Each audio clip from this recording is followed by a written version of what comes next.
Между тем, сегодня на Совете старейшин республики обсудили программу реализации законопроектных актов в части сохранения аудиовизуального наследия. Члены Совета обеспокоены тем, что до сих пор не созданы необходимые условия для хранения кинофонда. Здание, в котором на сегодняшний день размещается архив, находится в несоответствующих для хранения условиях.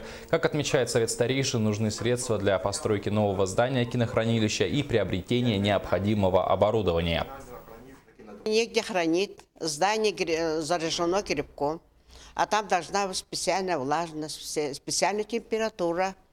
И оказывается, все эти аудиовизуальные наши материалы разбросаны по некоторым организациям, то есть по нескольким организациям, а это создает тоже трудности.